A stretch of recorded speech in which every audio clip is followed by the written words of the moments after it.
국보 32호인 팔만대장경. 자랑스러운 우리 문화재죠. 그런데 이 팔만대장경이 정확히 몇 판, 몇 개일까?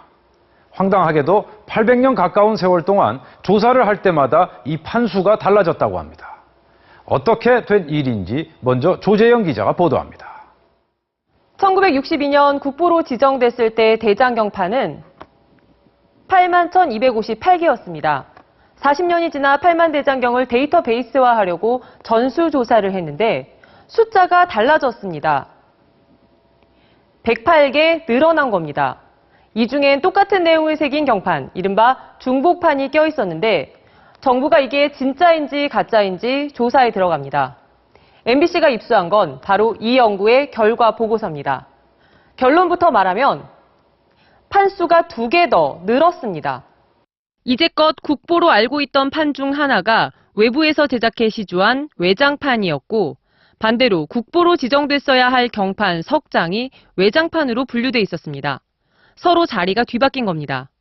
물론 우리가 세계 기록 유산에서 좀 소위 말해서 민망하죠. 네. 그거 모른다는 거는.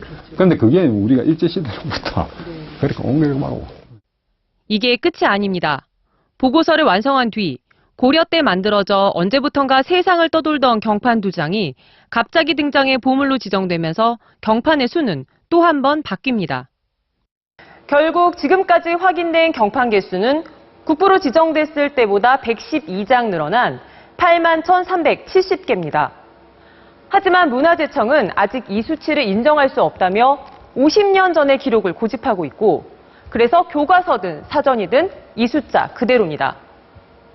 보고서는 대장경이 몇 판인지만 담고 있는 게 아닙니다. 팔만대장경이 그동안 겪어야 했던 고통의 흔적이 곳곳에서 발견된 겁니다. 이 내용은 박철영 기자가 취재했습니다. 경판 한쪽에 붉은색 숫자가 선명합니다. 누군가 굵은 유성 매직으로 적어놓은 건데 이번 조사에서 확인된 것만 108개에 달합니다.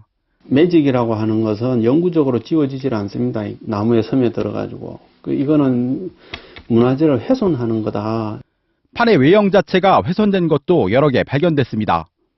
톱질로 반듯하게 잘려나간 것만 11개인데 누가 언제 어떤 목적으로 잘라냈는지는 오리무중입니다. 이제 몇 장이 있는데 옛날에 관리가 소홀할 때 소위 너무 상태가 나쁘니까 이제 톱으로 그냥 지름이 한 20cm 그대로 아예 잘라냈어요. 수리하는 과정에서 되레 파손된 사례도 다수 확인됐습니다.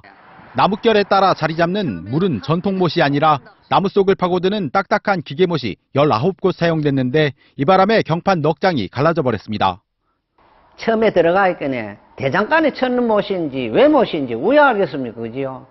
보고서는 또 지난 1977년 대장경판의 크기를 측정했던 한 연구 내용과 비교했을 때 같은 판의 크기가 작게는 3mm, 크게는 5cm까지 차이 나는 17판에 대해 동일한 경판이 아닐 가능성, 즉 바꿔치기 의혹도 제기합니다. 1cm 이상 오차가 난다는 건 고경판이 아니라는 근거인데. 이 보고서가 나온 것은 지난해 3월. 그것이 1년 7개월이 지난 지금까지 왜 그걸 공개하지 않는지 모르겠습니다. 국민한테 비난받을 걸 두려워해서 자꾸 숨기는데 급급할 게 아니라. 문화재청은 일부 오류가 있어 연구진의 수정을 요구한 상태라 최종 보고서가 아니라고 밝혔지만 보고서를 작성한 이관섭 교수는 사실 그대로라며 수정을 거부했습니다. MBC 뉴스 박철현입니다.